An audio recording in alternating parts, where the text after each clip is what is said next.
Hello from Culture Cult, and welcome back to The Shadows of Gastown, a fictional tale based on a true character. This is Chapter 5. Please go back and listen to previous chapters if you haven't done yet. Now sit back, and let's keep going with our tale. The Shadows of Gastown, Chapter 5.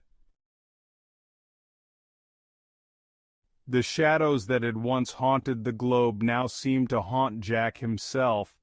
It wasn't the spirits this time, but the heavy burden of a secret that had festered for years, a secret that now threatened to unravel the life he had built in Gastown.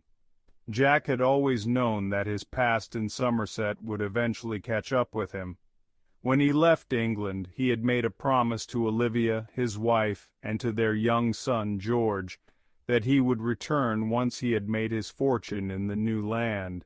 But as the years passed, and his life in Vancouver took root, that promise became harder to keep. The love he had for Suzy was real, and the life they had built together was everything he had dreamed of when he first set out on his journey. Yet the memory of Olivia and George never faded, and the guilt of abandoning them gnawed at him.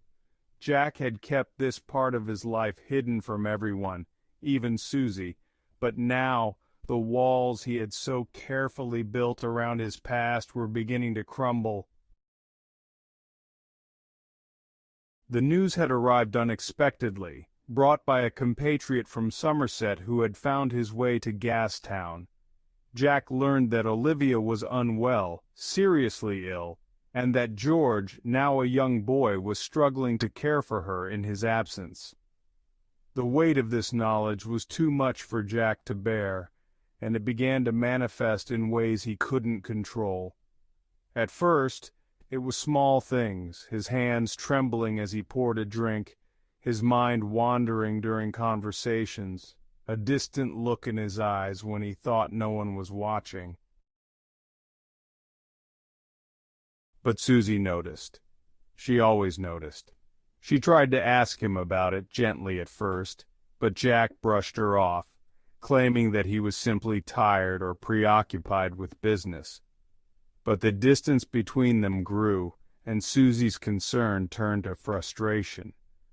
The late-night conversations that had once brought them closer now became heated dialogues, filled with tension and unresolved questions. One evening, after another day of Jack's restless pacing and distracted behavior, Suzy confronted him. "Jack, something is wrong. I can see it. You've been distant, and it's like you're carrying the weight of the world on your shoulders. Please talk to me. Let me help you." Jack, torn between his loyalty to Olivia and his love for Suzy, felt trapped. He couldn't bear the thought of losing Suzy, of ruining the life they had built together, but the guilt was unbearable, and he knew he couldn't keep lying to her. Yet, he wasn't ready to reveal the full truth. Instead, he grasped at a half-truth, hoping it would be enough to placate her without destroying everything. "It's my mother," Jack said, his voice heavy with the strain of his deception. "She's seriously ill back in Somerset.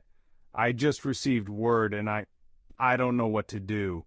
I need to go back, Suzy. I have to see her before it's too late."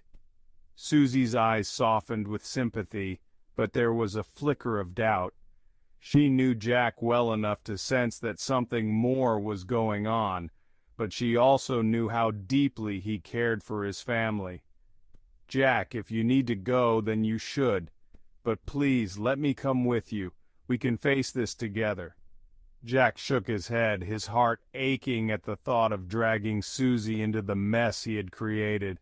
"No, Suzy, I need to do this alone. It's complicated. I'll only be gone for a short time, just long enough to make sure she's taken care of." The unease in Suzy's heart grew, but she didn't push further.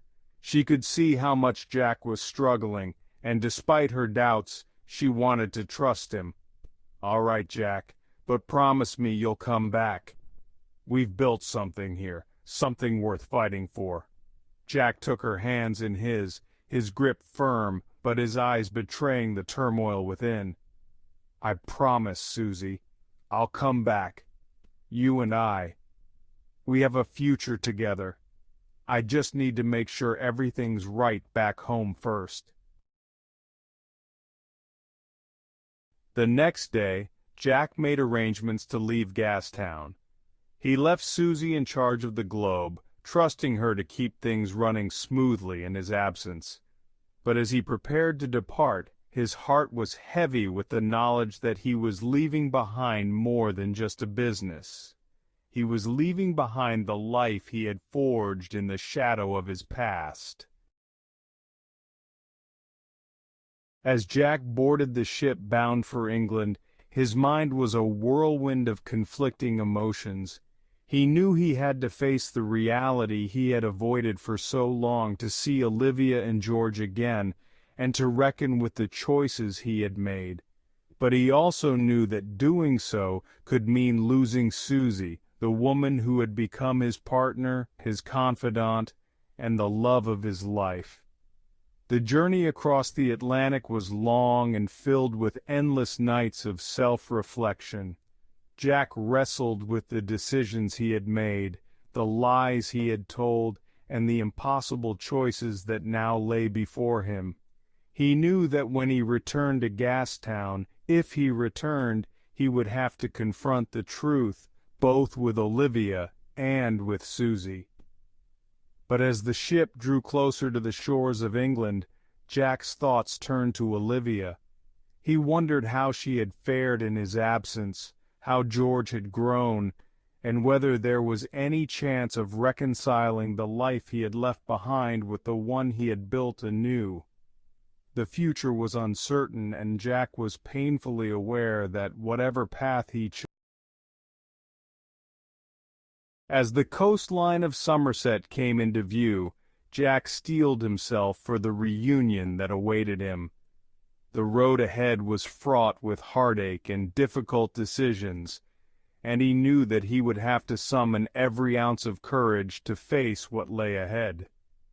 Back in Gastown, Suzy watched the horizon, waiting for the man she loved to return, unaware of the storm that was about to be unleashed upon their lives.